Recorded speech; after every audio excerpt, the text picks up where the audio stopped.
Assalamualaikum warahmatullahi wabarakatuh. Waalaikumsalam warahmatullahi wabarakatuh. Hello everyone. Let me introduce myself. I am Anissa Putri. My student number is 2321004. I wanna explain about teaching young learners. Okay. The content. The first one is training lesson for children. The second, what shall I teach? The third is teaching vocabulary. And the last is playing in English classroom.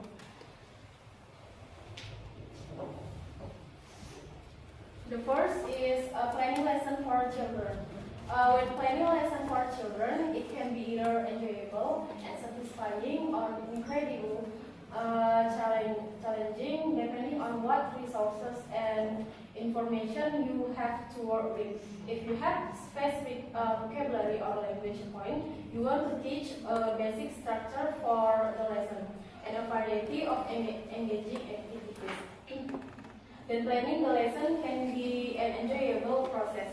Jadi merencanakan pelajaran untuk anak-anak itu harus menyenangkan dan bermanfaat.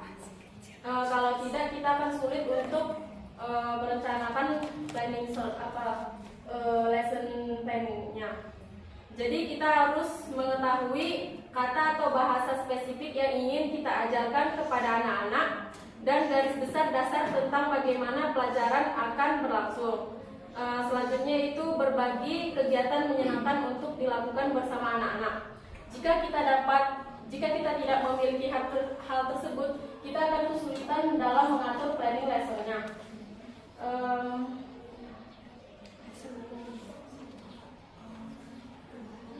Selanjutnya itu what should I teach? The first thing a teacher needs to decide is what she wants to teach. What do children need to learn in a foreign language? How you plan your syllabus and your lessons depend on your teaching situation. But as far as possible, it will be a good idea to link what you are teaching to what the children are learning in their school classes in their own language. Jadi, hal pertama yang harus diputuskan oleh seorang guru adalah apa yang ingin mereka ajarkan saat mengajar bahasa Inggris. Guru perlu memikirkan bagaimana dan hal-hal apa saja yang perlu dipelajari oleh siswa. Bagaimana guru merencanakan silabus dan pembelajaran individu akan tergantung pada situasi pengajaran tertentu. Jadi poin-poin utama dari ini adalah guru harus memutuskan materi ajar apa yang akan diajarkan di kelas bahasa Inggris. Selanjutnya yaitu guru perlu mempertimbangkan apa yang perlu dipelajari siswa dalam pelajaran bahasa Inggris dan perencanaan pembelajaran dan struktur pembelajaran bahasa yang harus disesuaikan dengan situasi pengajaran tertentu. Selanjutnya yaitu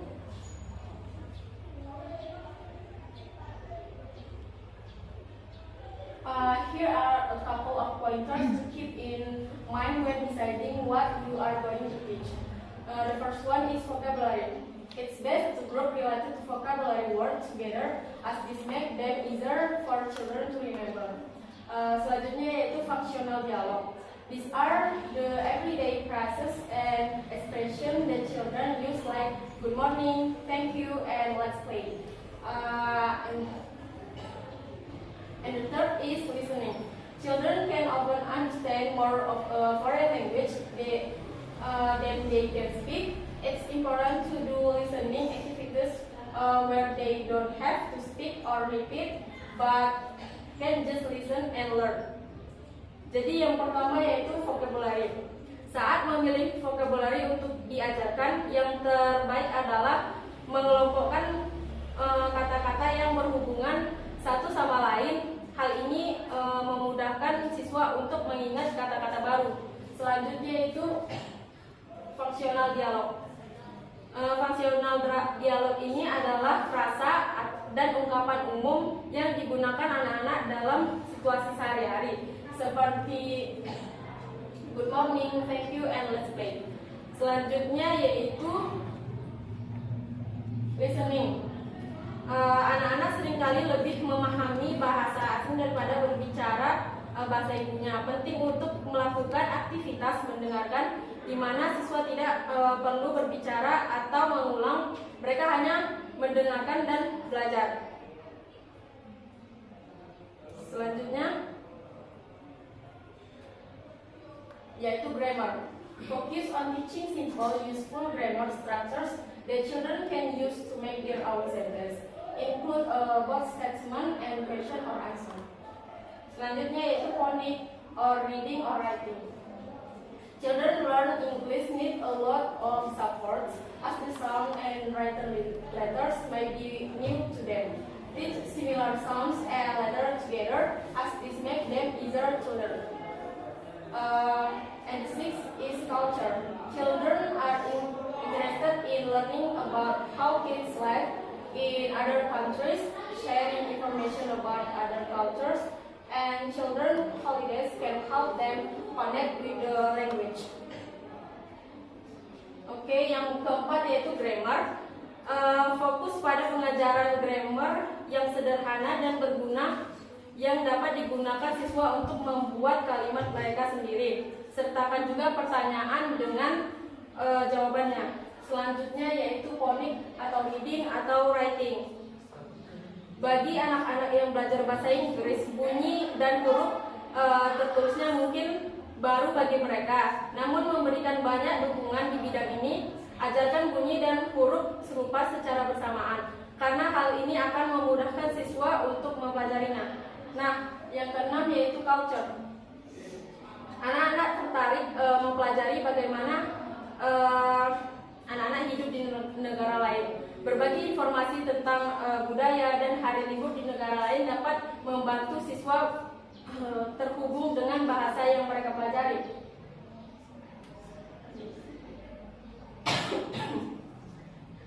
Nah, the main idea is to use technique that make it easier for children to learn a new language, like grouping vocabulary, focusing on useful everyday language, and providing lots of listening and cultural learning opportunities.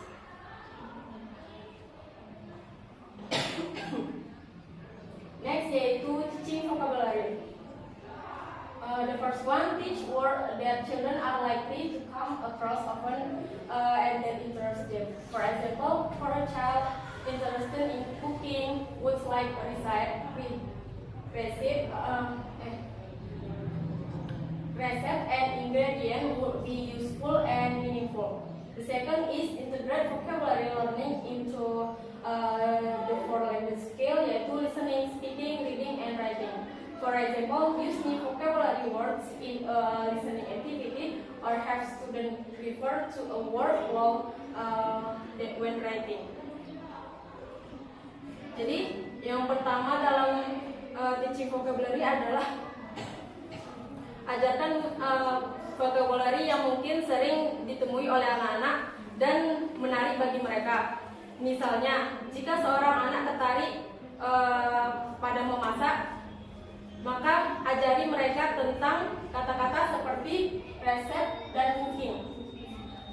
Nah, selanjutnya yaitu memasukkan vocabulary baru ke dalam aktivitas yang melatih tempat keterampilan berbahasa. Empat keterampilan bahasa yaitu listening, speaking, and reading, and writing. Next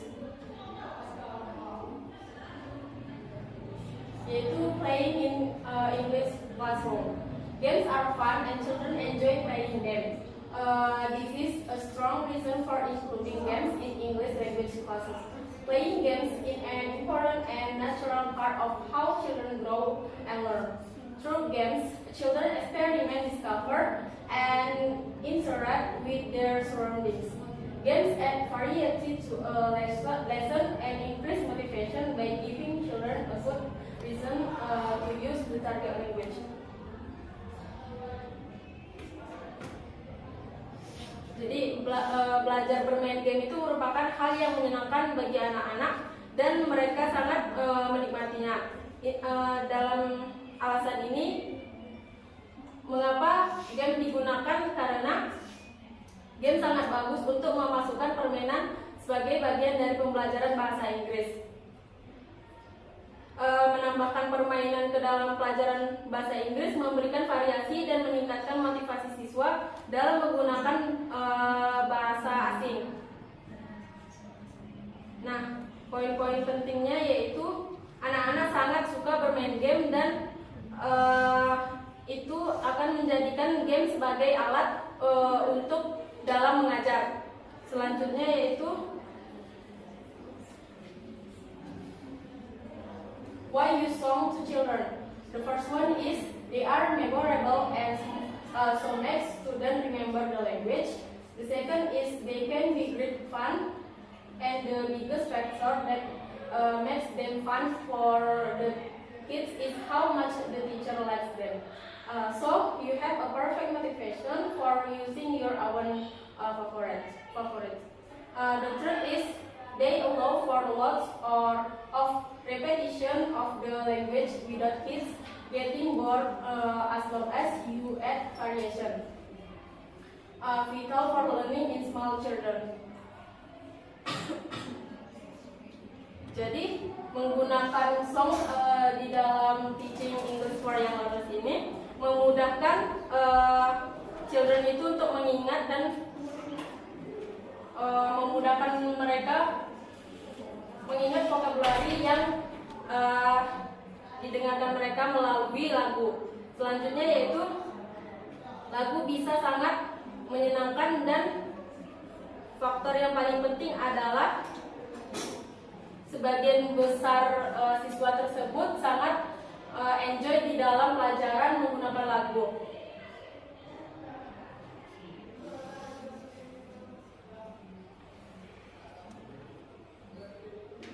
Selanjutnya yaitu using stories.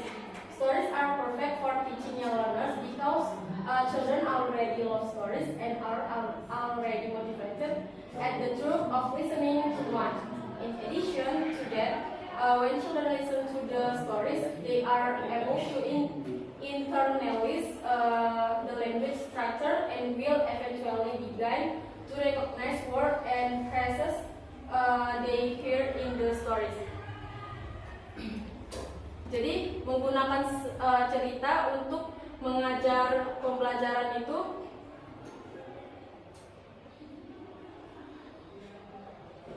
ada benefitnya. Yang pertama yaitu engagement. Stories captivate children's attention and imagination, making the learning process more engaging and enjoyable. Young learners are naturally drawn to narrative and are more likely to remain focused and motivated when information is presented in a story format. The second yaitu comprehension. Stories use simpler language and familiar context that are more accessible to young learners. This helps them better understand and retain the information being conveyed, as they can relate into their own experiences and prior knowledge. And the third is vocabulary development. Stories introduce new vocabulary words in a contextual way, making it easier for young learners to understand and remember the meaning of this word. The repetition of key terms within the story also reinforce their learning. Jadi benefit yang pertama yaitu engagement. Engagement adalah keterlibatan. Story memikat perhatian dan imajinasi anak, membuat proses belajar menjadi lebih menarik dan menyenangkan. Young learners juga secara alami tertarik pada narasi dan cenderung tetap fokus dan termotivasi ketika informasi disajikan dalam format cerita. Selanjutnya yaitu comprehension. Stories menggunakan bahasa yang lebih sederhana dan konteks yang familiar sehingga lebih mudah diakses oleh young learners. Hal ini membantu mereka lebih memahami dan mengingat informasi yang disampaikan, karena mereka dapat membaca stories ini karena kata-katanya yang lebih sederhana. Selanjutnya yaitu vocabulary development. Stories memperkenalkan kosakata baru secara kontekstual sehingga memudahkan yang learners untuk memahami dan mengingat arti kata-kata tersebut. Nah, selanjutnya yaitu concept exploration. Stories can be used to explore complex ideas or abstract concepts in a more concrete and relatable manner. By embedding this concept within a narrative, young learners can better grasp and apply the information. And the fifth is emotional connection. Stories often evoke emotional response, which can help young learners form a stronger connection with the content. This emotional engagement can enhance their motivation to learn and their overall retention of the information. Nah, yang keempat yaitu konsep exploration. Jadi cerita dapat digunakan untuk mengeksplorasi ide kompleks atau konsep abstrak dengan cara yang lebih konkret dan relevan. Dengan memasukkan konsep-konsep ini ke dalam sebuah narasi dalam cerita, yang learners juga dapat memahami dan menerapkan informasi dengan lebih baik. Yang selanjutnya yaitu emotional connection. Stories seringkali membangkitkan respon emosional yang dapat membantu yang learners membentuk hubungan yang lebih kuat dengan temannya. Keterlibatan emosional ini dapat meningkatkan motivasi mereka untuk belajar dan relevansi informasi secara keseluruhan. Selanjutnya yaitu cognitive development. Listening to and discussing stories and stimulate young learners critical thinking, problem solving, and language development skill. The narrative structure help them following logical sequence and making inferences. Selanjutnya yaitu cultural awareness. Stories can introduce young learners to diverse cultures, tradition, and perspective, promoting cultural understanding and appreciation. Nah, yang ketujuh yaitu yang keenam adalah cognitive development. Mendengarkan dan mendiskusikan stories dapat merangsang pemikiran kritis, pemecahan masalah, dan keterampilan mengembangkan bahasa yang learners. Jadi struktur naratif dari stories ini membantu mereka mengikuti urutan logis dan membuat kesimpulan. Selanjutnya yaitu culture awareness. Stories dapat memperkenalkan young learners pada beragam budaya, tradisi, dan perspektif sehingga meningkatkan pemahaman dan apresiasi budaya. Selanjutnya yaitu using pictures.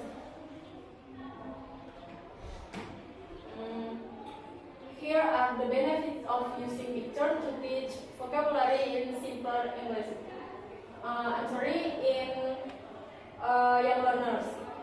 The first one is easier understanding. Pictures can help students visualize the meaning of new vocabulary words.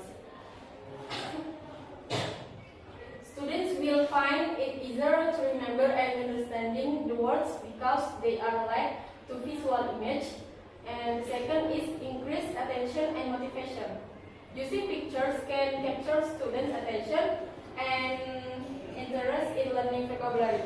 Enjoyable learning activities involving visual can boost student motivation to actively participate.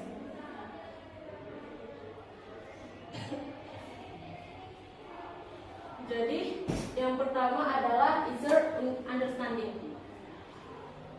Picture dapat membantu siswa memvisualisasikan arti dari vocabulary baru. Jadi siswa akan lebih mudah mengingat dan memahami vocabulary karena dihubungkan dengan gambar visual. Selanjutnya yaitu increase attention and motivation. Penggunaan picture dapat menarik perhatian dan minat siswa dalam mempelajari vocabulary. Kegiatan pembelajaran digunakan yang melibatkan visual dapat meningkatkan motivasi siswa untuk berpartisipasi aktif.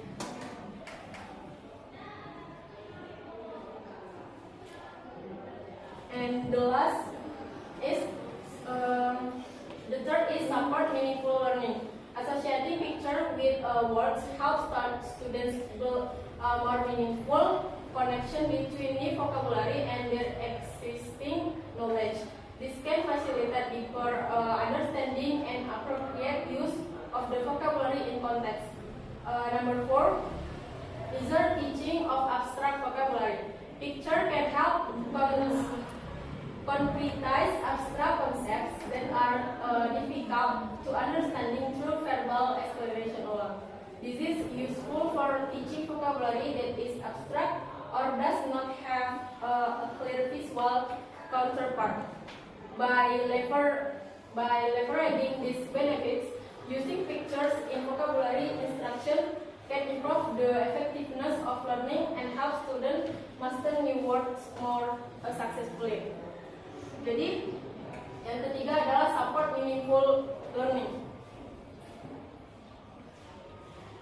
Jadi, mengaitkan picture dengan kata-kata membantu siswa membangun hubungan yang lebih bermakna antara vocabulary baru dan pengetahuan yang mereka miliki. Hal ini dapat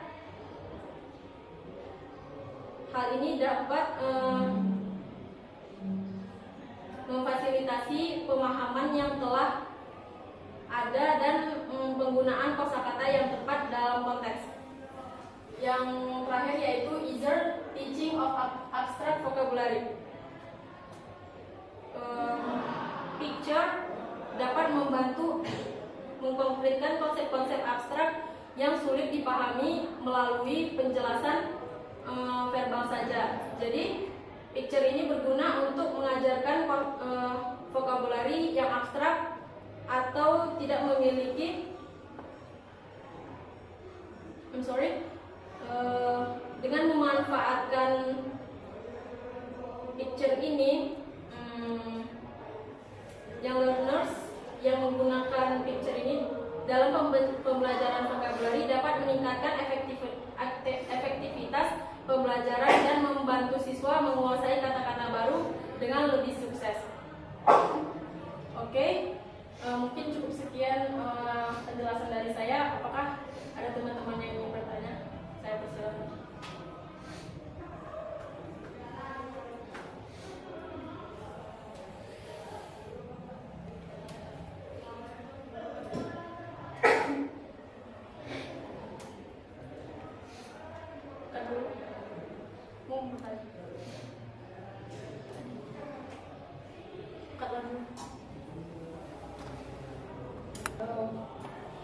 Okay, I'm Abdullah. I want to ask to presenter about what the most effective media we use in teaching vocabulary. Teaching yang menarik. Yeah, for your learners. Menurut saya ya, ketiga-tiganya bagus, tergantung dari siswanya aja lagi. Karena kan gaya belajar orang kan beda-beda, ada yang visual, ada yang auditory. Jadi kalau kita patokkan ke picture, ke gambar aja, mungkin dia sukanya singing. Jadi ketiga-tiganya itu sama-sama bagus, tergantung dari strategi yang digunakan oleh siswa tersebut. Bagaimana Leni? You got it? Thank you for Leni. Ada teman-teman yang lain ingin bertanya? Jika tidak ada, saya akhiri presentasi kali ini. Jika saya ada kesalahan, saya mohon maaf. Assalamualaikum warahmatullahi wabarakatuh. Waalaikumsalam.